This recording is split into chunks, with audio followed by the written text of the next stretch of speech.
Hörmətli izləyicilər, təxminən bir saat öncə Ağ Evin yaxınlığında atışmanın baş verməsi barədə məlumat vermişdi. Virginia ştatının qubernatoru bildirmişdi ki, hadisə nəticəsində Milli Qvardiyanın 2 hərbçisi ölüb, amma Pentagon rəhbəri Pete Hegseth'in açıqlamasına görə onlar ölməyib. Hazırda vəziyyətləri sadəcə kritik vəziyyətdədir və qubernatorun ölüm xəbərini təkzib elədi. Amma hadisəni törətməkdə şübhəli bilinən şəxs saxlanılıb artıq, o da yaralı vəziyyətdədir. Məsələyə ABŞ prezidenti Donald Trump da münasibət bildirib və qeyd edib ki, bu onun üçün çox baha başa gələcək bu hərəkəti etmək. Kimliyi bəlli deyil, hə? Kimliyi hələ ki bəlli deyil və araşdırmalar davam edir və artıq saxlanıldığına görə detallar yəqin ki, yaxın saatlarda kifayət qədər geniş şəkildə ictimaiyyətə məlum olacaq. Mən davam eləmək istəyirəm, dünya gündəmini zəbt edən dünəndən etibarən daha bir maraqlı və vacib, düzdür, acınacaqlı, amma vacib xəbərlə bağlı. Hong Kongda çox böyük yaşayış kompleksində yanğın baş verib. 8 binadan ibarət yaşayış kompleksidir və hadisə nəticəsində 44 nəfər, indiyə olan məlumata görə 44 nəfər həlak olub, 45 nəfərin vəziyyəti ağırdır. Nəyə görə indiyə qədər deyirəm? Çünki hazırda yanğın davam edir. Çox təəssüf ki, söndürmək çox çətindir, mümkün deyil hələ ki ən azından. 8 binadan 3-ündə yanğın davam edir və yanğın söndürənlər aktiv şəkildə iştirak edirlər prosesdə və hadisənin nəticələrini aradan qaldırmaq istəyirlər. Daha az insan tələfatı ilə və qeyd eləmək istəyirəm ki... Taipo rayonunda Hong Kongun baş verib. Bəli. 45 nəfərin vəziyyəti indi kritikdir. 44 nəfər ölüb qeyd elədiyim kimi və xəsarət alanların sayı 100-ə çatıb indiyə olan məlumata görə. Hadisənin, yanğının maştabı o qədər böyükdür ki, yəni onun hətta axşam vaxtı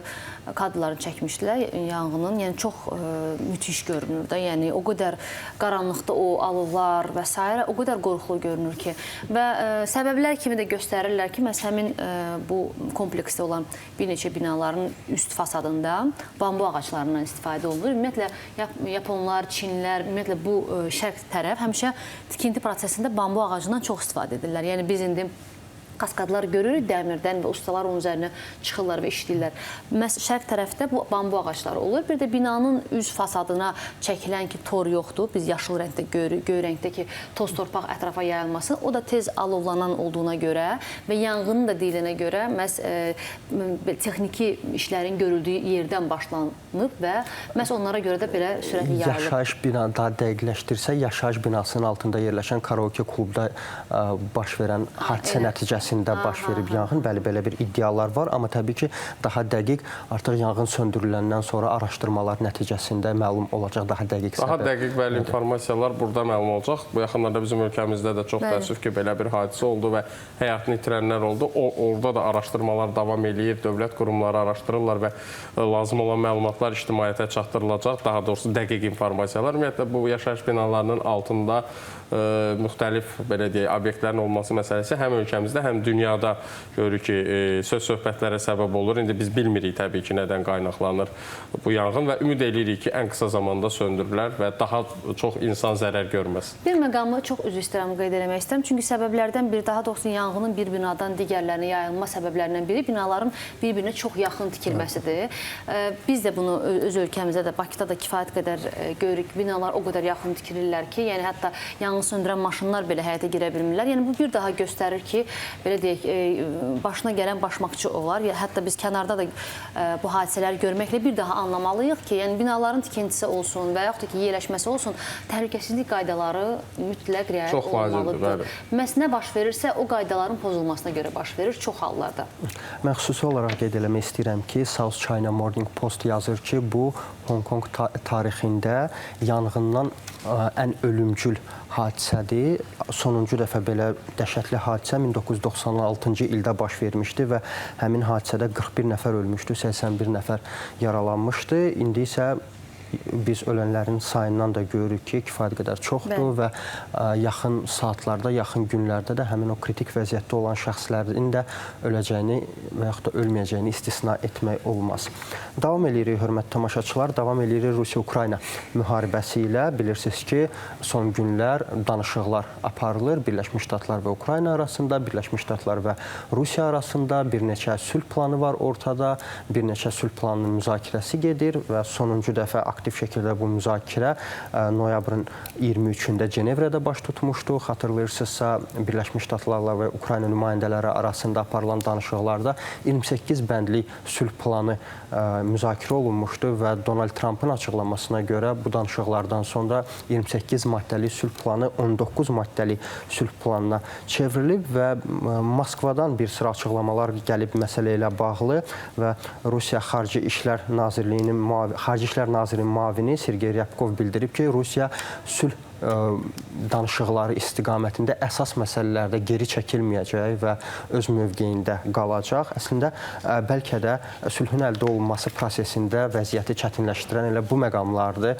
Nə Ukrayna tərəfi hər hansısa kompromisə getmək istəyir hazırda, nə Rusiya tərəfi açıqlamalardan biz görürük ki, hər hansısa kompromisə getmək istəyir və bunlar yəqin ki, əsas səbəblərdən biridir ki, nə Birləşmiş Ştatlar, nə Avropa, nə də Türkiyə iki ölkə arasında müharibəni diplomatik yolla və yaxud da digər yollarla saxlamağı bacarır və qeyd edib ki, Sergey Ryabkov əsas məsələlərdə qeyd etdiyim kimi... Ümumiyyətlə, özür istəyirəm, şərtləri diktə eləmək üçün gərək müharibəni düşməni kapitulyasiyaya, belə deyək, qarşı tərəfi daha doğrusu kapitulyasiyaya məcbur eləyəsən ki, bütün şərtləri diktə eləyəsən. Yəni, əks halda əgər müharibə ortadadırsa, mütləq şəkildə əgər sülh istənilirsə, kimsə hər iki tərəf hətta kompromisə getməlidir ki, bu sülh baş tutsun. Bəli, və Rusiya Xarici İşlər Nazirinin rəsmisinə istinadən hazırda Rusiyanın mövqeyi məhz bu istiqamətdədir. Bir neçə gün bundan öncə Rusiya prezidenti Vladimir Putinin sözçüsü Dmitri Peskov da açıqlama vermişdi ki, artıq onlar Cenevrə danışıqlarından sonra da 19 maddəli planı artıq görüblər və bu barədə danışıqlar gedir, təbii ki, Rusiya daxilində, amma hazırda Rusiya rəsmiləri ictimai şəkildə hansı planın daha məqsədə uyğun olduğunu, məhz Rusiya üçün bu prosesi müzakirə eləmək istəmirlər, bunu qapalı şəraitdə müzakirə eləmək istəyirlər, istər Birləşmiş Ştatlarla, istər digər tərəflərlə və hələ ki, onlar bu prosesi açıq şəkildə müzakirə etməyə hazır deyirlər. Belə deyir, ən azından Rusiya rəsmiləri.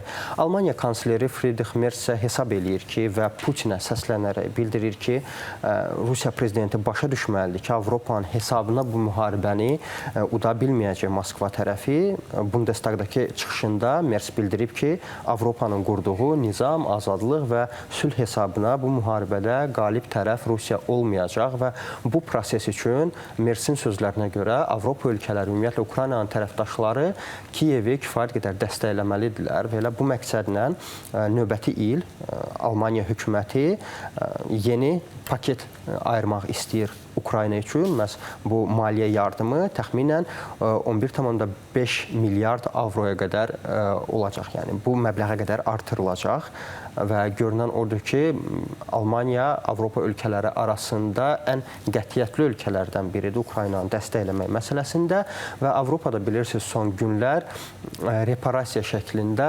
Avropada olan Rusiya aktivlərinin Ukraynaya verilməsi məsələsi gündəmdədir.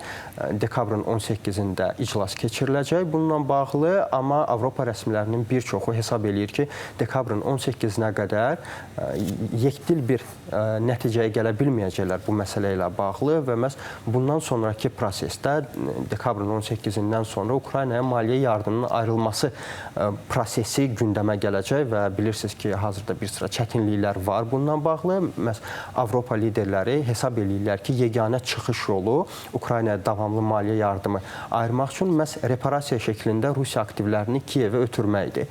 Avropa rəsmiləri belə deyirlər, amma B planı da hazırlayırlar paralel olaraq, əgər dekabrın 18-nə qədər razılığa gələ bilməsələr, xüsusilə Belçika tərəfi ilə, çünki bilirsiniz ki, məhz Belçikada saxlanılır. İşə salıblar əməlli başda Belçika. Bəli, Belçikanın baş naziri Bart de Wever sırf hüquqi məsuliyyətlə bağlı addım atmaq istəmir hazırda.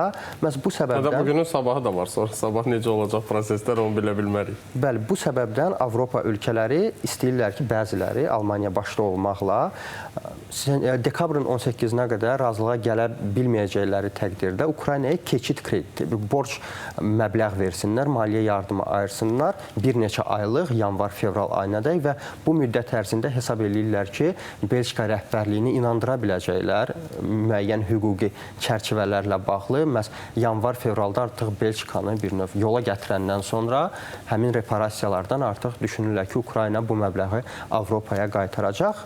Planlardan biridir, amma yəqin ki, biz daha dəqiqini yaxın günlərdə şahidi olacaq. Eyni zamanda mən bildirmək istəyirəm ki, Ursula von der Leyen də hazırda Ukraynanın aktiv dəstəkçilərindən biridir. Amma digər tərəfdən qeyd edir ki, Ukraynaya maliyyə yardımı təkcə Avropa ölkələrinin hesabına olmamalıdır. Burada yəqin ki, həm Rusiyanın aktivlərini nəzərdə tutur Ursula von der Leyen, eyni zamanda bəlkə də Birləşmiş Ştatlara bir mesaj göndərir. Əgər düşünür bəlkə də siz özünüzü Ukraynanın tərəfdaşı hesab edirsinizsə, əgər bu müharibədə Rusiyanın tərəfində deyilsinizsə, Avropanın tərəfindəsinizsə, Ukraynanın tərəfindəsinizsə, daşın altına siz də əlinizi qoyun. Mövqeyinizi ortaya qoyun. Ümumiyyətlə, Ursula xanımın açıqlamaları həmişə sən də, Nəriman da bizim efirimizdə səsləndirirsiniz, onun bildirdiyi fikir çox kifayət qədər cəsarətli və biraz da birmənalı danışır sanki. Yəni, biraz siyasətçilərdə biz çox görmürük onu bəzən. Sanki diplomatik yanaşırlar bəzi məsələlərə, ötəri keçirlər. Amma Ursula xanım da birbaşadır, belə başa düşdüm. Hələ ki, ən azından elədir məsələlərə yanaşması. Amma görünür ki, Amerika Birləşmiş Ştatları daha çox Rusiyanın tərəfindədir. Yəni, son belə danışıqlar, son proseslər elə deyilmi? Bunu açıq şəkildə ən azından rəsmilər bildirmirlər. Amma elə düşünən analitiklər yəqin ki, yoxdur dünyada. Bəlkə də elə düşünən analitiklər var. Çünki xüsusilə Donald Trumpın hakimiyyətə gələndən sonra bəzi analitiklər, bəzi siyasi şərhçilər qeyd edirlər ki, Birləşmiş Ştatlar ümumiyyətlə bu müharibədə çox güzəştə gedir Rusiyaya, xüsusilə Alyaska görüşündən sonra və elə baxımdan deyirəm, sanki onların daha çox dəstəkçisidir Birləşmiş Ştatlar. Ona görə Ursula xanımın da Birləşmiş Ştatlara deməyi ki, Ukraynaya dəstək daşının altına sən də əlini qoy, bilmirəm nə qədər onlar tərəfindən pozitiv qarşılanacaq və ümumiyyətlə, Avropanın fikirlərinə biz Donald Trumpın münasibətini bilirik. Bəli, Ursula xanım hesab eləyir ki, Ukraynanın ərazi bütövlüyü qorunmalıdır və ərazi bütövlüyünün qorunması üçün hazırda Ukraynaya ilk növbədə maliyyə dəstəyi ayrılmalıdır. Məndən isə bu buraxılışlıq və bu günlük bu qədər. Təşəkkür edirik. Təşəkkürlər Süleyman. Çox sağ olun, təşəkkür edirik. Hörmətli tamaşaçılar, xəbərin zamanını izləyirdiniz. Sağ olun, salamat qalın.